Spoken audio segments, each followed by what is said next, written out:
Good morning friends, কেমন আছো সবাই? আশা করি সবাই ভালো আছো, আমিও ভালো আছি। আমি মনিকা বর্ধমান জেলা থেকে তোমাদের সামনে নিয়ে চলে এলাম নিত্যদিনের নতুন একটি ব্লগ। আশা করছি আজকের ব্লগটিও তোমাদের ভালো লাগবে। যদি ব্লগটি ভালো লেগে থাকে তাহলে চ্যানেলটি সাবস্ক্রাইব আর একটি লাইক করে আমার পাশে থেকো। আর জানো তো আজকে এখন বাজে সকাল 6টা। ঘুম থেকে আজকে অনেকক্ষণ উঠে গেছি। উঠে পরে সব বাসি কাজ করা হয়ে গেছে, রান্নাও বসিয়ে দিয়েছি। কারণ কি বলো তো, আজকে শাশুড়ি মায়ের ডাক্তার দেখানোর ডেট আছে। তাহলে তো ধরো বাড়িতে একা থাকবো, ডাক্তার দেখানো নয়, ব্লাড টেস্ট করাতে যাবে। তাহলে বাড়িতে একা থাকবো, মনাকে দেখবো না রান্না করবো। তাই ভাবলাম আজকে সকাল সকাল উঠে কিছু কাজ করে নিই। চলো বেশি বক বক করবো না, আমার দেরি হয়ে যাবে। কাজ করতে করতে তোমাদের সাথে কথা বলি। আর বড়দেরকে প্রণাম ও ছোটদেরকে অনেক অনেক ভালোবাসা জানিয়ে আজকের ব্লগটি শুরু করছি। আর আজকে জানো তো সকালবেলার ওয়েদারটা না খুব সুন্দর ছিল, মানে বৃষ্টিও হয়নি, রোদও দেয়নি। আর যেটা মানে বাসি জামাটা ছেড়েছি, যেগুলো কেচেছিলাম সেগুলো সাথে মিলে দিয়েছি, কিন্তু কালকে যেগুলো বিকালবেলায় মেলা ছিল ভিজে গেছিলো, সেগুলো এখনো মিলি নেই। বুঝতে পারছি না তো এখন রোদ দেবে না। যদি ভালো করে রোদ দেয় তাহলে মিলবো, না হলে বৃষ্টি নামিয়ে দিলে না আবার তুলতে হবে। চলো তোমাদের সাথে শেয়ার করি এখনো পর্যন্ত আমার কি কি রান্না করা হয়ে গেছে। এ দেখো, এটা মুড়ি খেতে কুমড়োর তরকারিটা করা হয়ে গেছে, এটা দিয়ে মুড়ি খাওয়া হবে। আর এদিকে দেখো কি কি হয়েছে, শাক ভাজা হয়েছে। আর এটা জানো তো ফুলকি ছাতু ভাজা, তোমাদের কি বলে জানি না, যে সেই ছোট ছোট ছাতুগুলো হয় না, ফুলকি ছাতু বলি আমরা, ওটা ভাজা করেছি। আর এদিকে দুটিখানি উচ্ছে ভাজা করেছি। আর আর কিছু করিনি। আর এটা আলু ভাতের জন্য তেল লঙ্কা খড়িয়ে রেখেছি, আলু ভাতে ছানা হবে। আর এদিকে দেখো আমার ভাত ফুটে গেছে, আর কিছুক্ষণ হবে, আর কিছুক্ষণ হলে পরেই ভাতটা হয়ে যাবে। আর এদিকে দেখো আজকে তরকারিটা চাপিয়ে দিয়েছি, তরকারিটাও প্রায় হয়েই গেছে, আর একটু হয়ে গেলেই নামিয়ে দেবো। আলু, কাঁচকলা, তারপর বেগুন, তেতো কাল্লা, বড়ি দিয়ে একটা তরকারি, ব্যাস আজকে এই হবে, আর কিছু হবে না। তো বন্ধুরা এখন বাজে 10টা 15। এদিকে দেখো শাশুড়ি শ্বশুর মশাই দুজনাই রেডি হয়ে গেছেন। শ্বশুর মশাই শাশুড়িকে নিয়ে যাচ্ছে ব্লাড টেস্টের জন্য স্যাম্পেলটা দিয়ে আসতে। আর জানো তো শাশুড়ি মা তো মুড়ি খেয়ে যাবে না, ওনার তো ব্লাড টেস্ট আছে। আর শ্বশুর মশাই, আমি আর মনা তিনজনাই মুড়ি খেয়ে নিয়েছি। আজকে তো মুড়ি খাওয়ার জন্য কুমড়োর তরকারি করেছিলাম, দেখিয়েছিলাম, ওটা দিয়েই। আর এখন জানো তো মনা পাশের বাড়ি আন্টিদের বাড়ি গেছে, ওই জন্য আমি ফাঁকা ছিলাম, ভাবলাম তাহলে জলটা ধরে নি। না হলে জানো তো মনা জল ধরতে যাবে, আবার ঠান্ডা জলটাতে গোটা গায়ে ঢেলেও নেবে, ভিজে যাবে। আর জানো তো মনা বাড়িতে থাকলেও আমি ওকে লুকিয়ে জলটা ধরে নেওয়ার চেষ্টা করি, না হলে জানো তো ও পুরো ভিজে যায়, মানে গায়েতেই নিজের গায়ে নিজে জল ঢেলে নেয়। আর বারণ করলেও শুনে না, আর যদি জোর করে ঘরে দিয়ে চলে যায় তখন না কান্নাকাটি করে।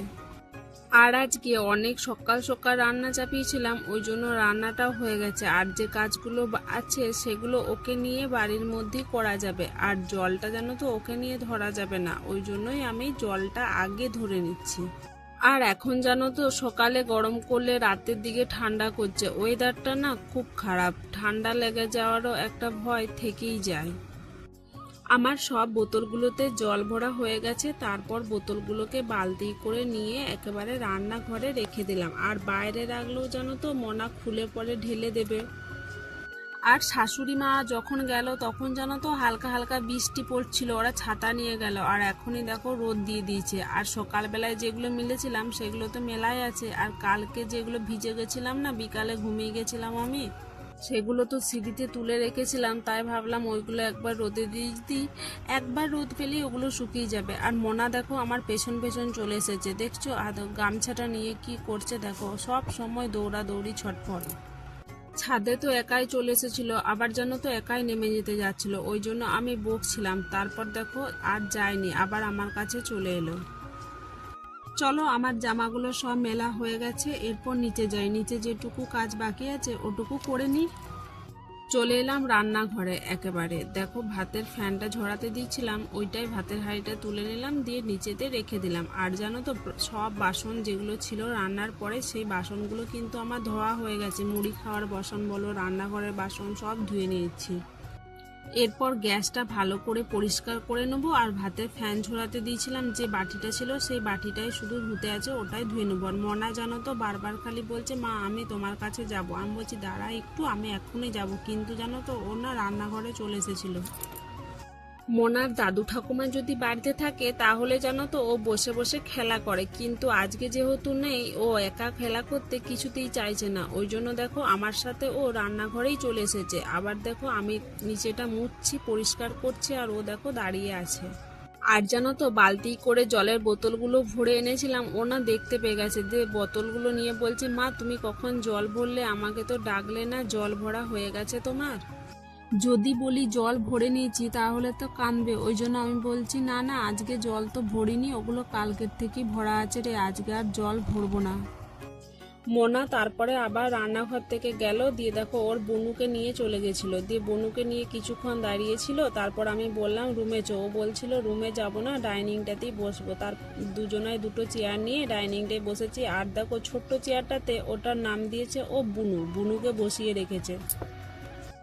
আর জানো তো আজকে আর সেরকম কাজ নেই, তাই ভাবলাম মাথাটাতে একটু তেল মালিশ করে নি, কিন্তু মনা দেখো বলছে মা আমাকে হাতটায় তেল দাও, আমি বুনুকে মাখাবো। আমি বললাম বুনুকে মাখাস না, তারপর দেখো ও আমার মাথাতেই দিয়ে দিচ্ছে।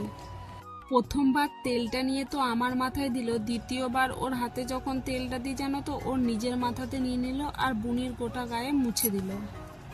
এখন জানো তো রাতে ভালো করে ঘুমও হচ্ছে না, মনা ঘুমোচ্ছে না, তাহলে কি করে আমার ঘুম হয় বলো। ওই জন্য জানো তো ভাবলাম মাথাটায় ভালো করে একটু তেল মালিশ করি, তাহলে আরাম লাগবে। কিন্তু মনার জন্য কি আর উপায় আছে, দেখো আমি যদি এখনো বসে তেল মালিশ করি তাহলে ও পুরো তেল নিচেতে ফেলেই দেবে। কিছুক্ষণ সময় নিয়ে মাথায় তেল মালিশ করে দেখবে অনেকটা আরাম লাগে, কিন্তু তার কি আর উপায় আছে মনার জন্য। এখন মনা দেখো ঘুমিয়ে পড়েছে, দুপুরে খাওয়ার পরে ঘুমটা কিন্তু ও একদম রাতের ঘুমের মতনই দেয় জানো তো। বলতে পারো মনা রাতের থেকেও দিনেতে ভালো করে ঘুমায়, একদম জানালা বন্ধ করে দিতে হয়, সব পর্দা দিয়ে দিই যাতে না আলো ঢুকে, একদম রুমটা অন্ধকার করে দিই যাতে ওর ঘুমটা ভালো হয়। এখন বিকাল হয়ে গেছে, মনা ঘুম থেকে উঠে রেডি হয়ে নিয়েছে। আর আজকে জানো তো জল হচ্ছে না, কিছুদিন ধরেই জল হচ্ছে, বাইরে তো নিয়ে যাওয়া হচ্ছে না। আজকে জল হচ্ছে না বলে মনা বায়না করেছে মা আজকে একটু বাইরে ঘুরু ঘুরু করতে নিয়ে চলো। কিন্তু আগে যে মাঠে নিয়ে যেতাম খেলা করতে, মাঠে নিয়ে যাব না, এখন মাঠে কাদা হয়ে গেছে। এই একটু রাস্তার দিকে আশেপাশে ঘুরবো, ওই জন্যই দেখো মা মেয়ে মিলে দুজনাতেই বেরিয়ে পড়ছি। আর মনা দেখো আমার থেকে আগেই চলে যাচ্ছে। সেই বাপের ঘর থেকে এসেছি তখন থেকেই আর ওকে নিয়ে বিকালবেলায় বাইরে বেরোনো হয় না জানো তো। আর বাচ্চা ছেলে তো ঘরের মধ্যেও দেখবে বেশিক্ষণ থাকতে চায় না, খালি বলে বাইরের দিকে নিয়ে যেতে, কিন্তু বৃষ্টির কারণে কি করে নিয়ে যাব বলো। আর রাস্তাটার অবস্থা দেখো একদম বিচ্ছিরি হয়ে গেছে জল কাদাতে। আমাদের বাড়ির থেকে কিছুটা দূরে একটা কালী মন্দির আছে, ওই মন্দিরটাতে মনা বিকালবেলায় আসতো আর কিছুক্ষণ বসে থাকতো, কিন্তু জলের জন্য কিছুদিন হলো আসাই হচ্ছিল না। ও দেখো ওই জন্য আমাকে জানো তো ওই মন্দিরটার দিকেই নিয়ে এলো, বলছে মা চলো ওই মন্দিরটায় যাই একটুখানি। আজকে অনেক দিন পর মনা এসে পড়ো খুব খুশি, অনেকক্ষণ খেলা করছিল বলতে পারো। আজকের ব্লগটা এখানেই শেষ করছি। যদি ব্লগটি ভালো লেগে থাকে তাহলে চ্যানেলটি সাবস্ক্রাইব আর একটি লাইক দিয়ে আমার পাশে থেকো।